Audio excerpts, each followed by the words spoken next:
Nobody in NFL media wants to be honest about what is actually happening with Shedeur Sanders. There is a pattern unfolding in real time, and it has become impossible to ignore. The conversation around Shedeur Sanders has not been driven purely by football evaluation, it has been shaped by a narrative that feels pre-written, recycled, and increasingly difficult to defend with facts. This is not about one bad take on one bad day. This is about a pattern that has now pushed voices like G. Bush to their breaking point, and that has led Ken Carman to say something that carries serious weight, that the criticism of Shedeur Sanders is becoming personal. When analysts and commentators reach the point where they are no longer just critiquing a quarterback but appear to be targeting one, that is when the entire foundation of sports journalism deserves to be examined. G. Bush did not casually disagree with Jason Lloyd's stance on Shedeur Sanders. This was not a soft pushback or a polite difference of opinion. This was a direct, pointed call-out, and it came because Lloyd's take crossed a line that separates bold sports analysis from dismissive verdicts. Jason Lloyd made a definitive statement, not that Shedeur is developing, not that he needs more time, not that the jury is still out, but that he is simply not the answer for the franchise. That kind of language is franchise-altering. When a media figure uses that tone about a young quarterback still operating within his first years of NFL experience, it does not land like analysis. It lands like a conclusion that was already written before the evidence came in. There is a meaningful difference between a bold sports opinion and a dismissive verdict. A bold opinion invites debate, acknowledges complexity, and leaves room for adjustment when new information arrives. A dismissive verdict closes the conversation. It signals that the evaluation is complete, the file is shut, and nothing the player does will reopen it. Quarterback evaluation in the NFL is one of the most layered, nuanced processes in all of professional sports. Growth at that position is non-linear. A quarterback can struggle in week 6, look sharp in week 10, and emerge as a legitimate starter by year 3. The development timeline for signal callers has always been understood this way by serious football minds. Nobody stamps "not the guy" on a quarterback mid-development unless they have already decided the conclusion before watching the film.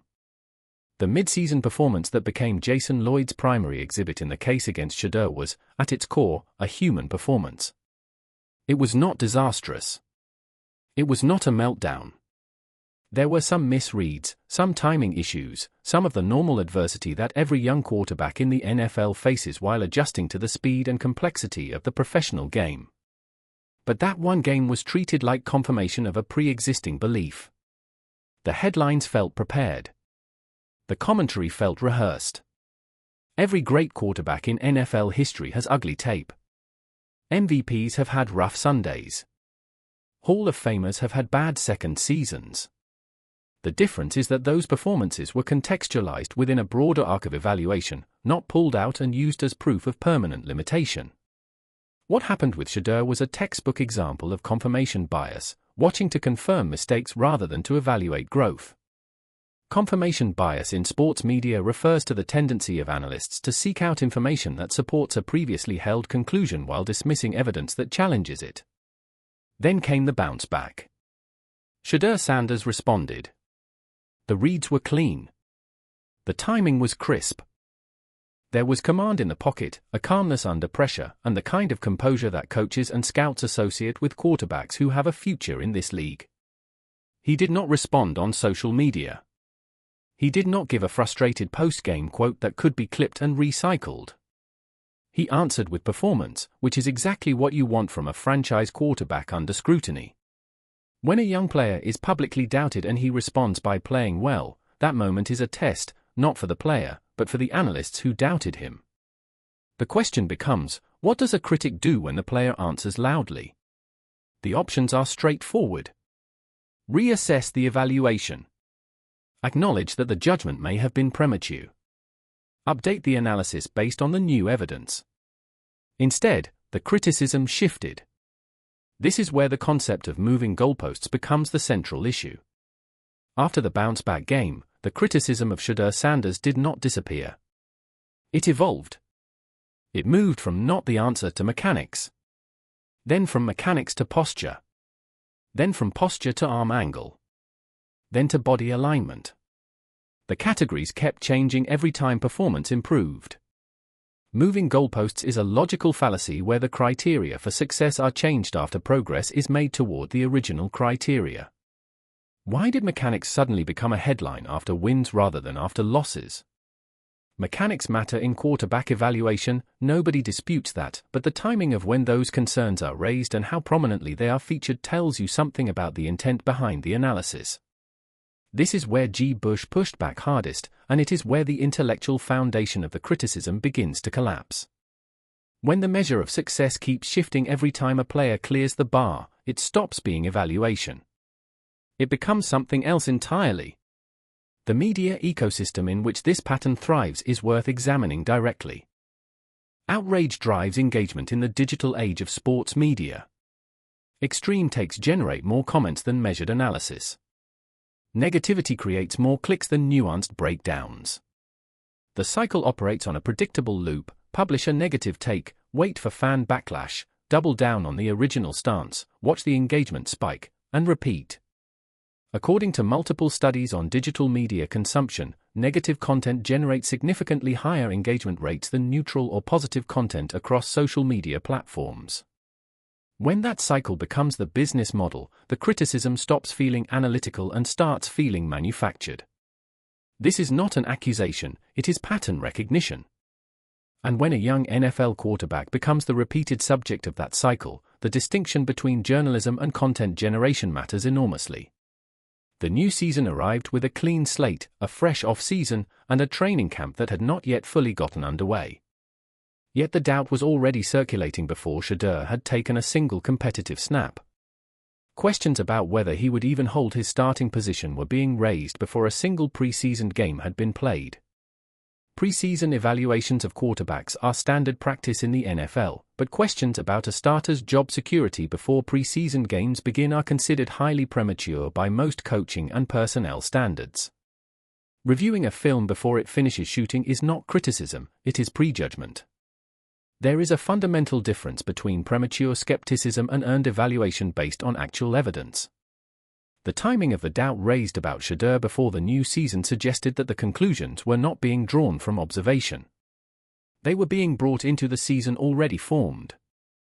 Ken Carman entered this conversation with a calm but firm breakdown of the pattern. He did not go on an emotional rant. He laid out a three-step dynamic that he had observed playing out repeatedly.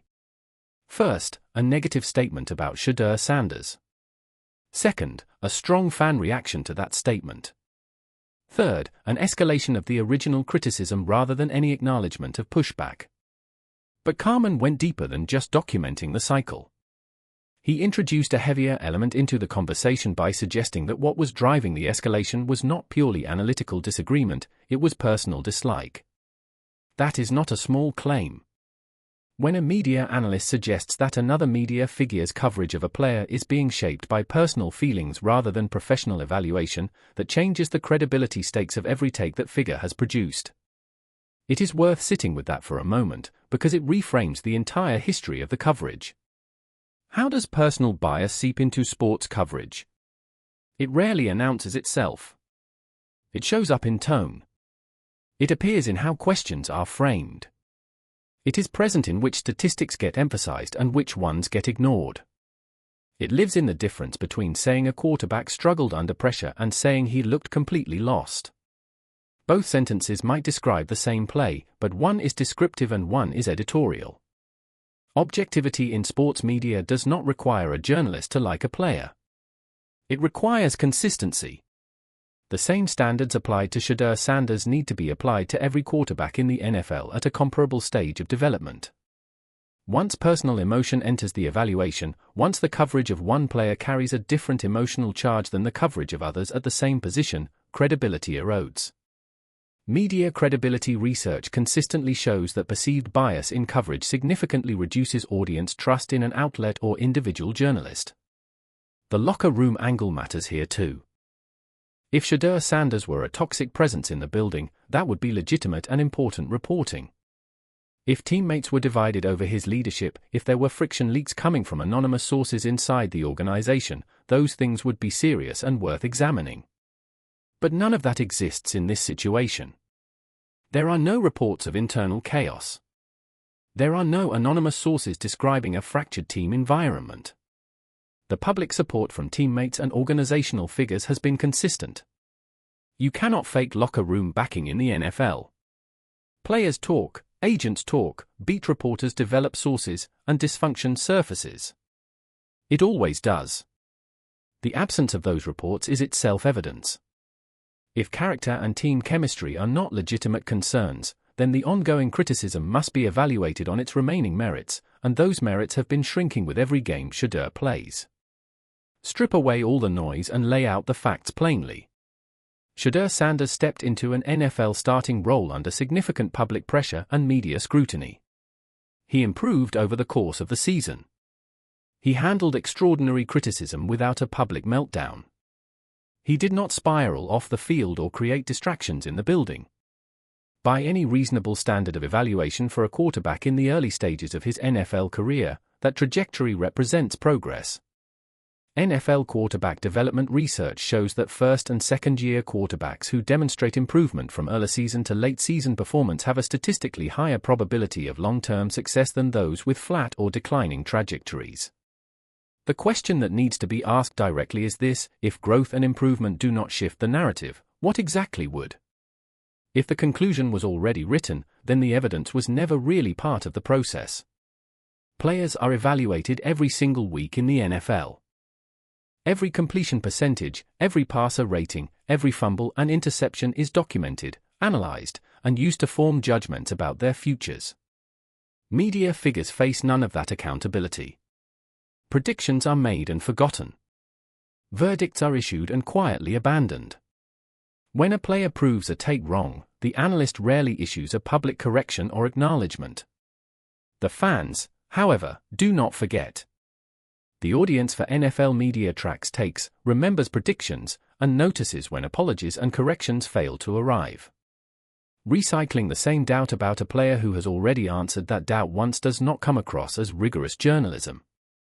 It comes across as repetition for the sake of content. And repetition without updating erodes the credibility of everyone involved in the cycle. Shedeur Sanders has already answered once. He faced a narrative that was working against him before he threw a single pass. He stepped into an environment where the verdict appeared pre-written, and he competed anyway. He delivered under pressure and gave the football world real evidence to evaluate. The spotlight now shifts. The question entering this season is no longer just about what Shedeur Sanders will do on the field. It is about whether the coverage of him will evolve with the facts. Will the analysts who issued premature verdicts adjust their evaluations based on new evidence? Will the pattern of moving goalposts be replaced by consistent, standard application analysis? Will the cycle of negative content for engagement purposes give way to journalism that treats a young quarterback the way every young quarterback in the NFL deserves to be treated, with a fair standard, applied consistently, updated honestly when the evidence demands it? Growth should shift coverage. Evidence should reshape evaluation. The quarterback showed up and competed. He answered the loudest doubts with the quietest method available to him, performance on the field. Now the accountability mirror points elsewhere, and the question is whether the people holding the microphones are willing to look into it. If you believe that evaluations in sports media should be consistent and evidence-based, if you believe that performance on the field should have the power to shift narratives, and if you think accountability matters on both sides of the microphone, hit that like button right now. This channel is committed to giving you real NFL breakdowns built on facts, not recycled doubt and manufactured controversy. If you want coverage that actually follows the evidence wherever it leads, subscribe and turn on notifications, because this story around Shedeur Sanders, the media covering him, and the accountability question hanging over all of it is not cooling down anytime soon.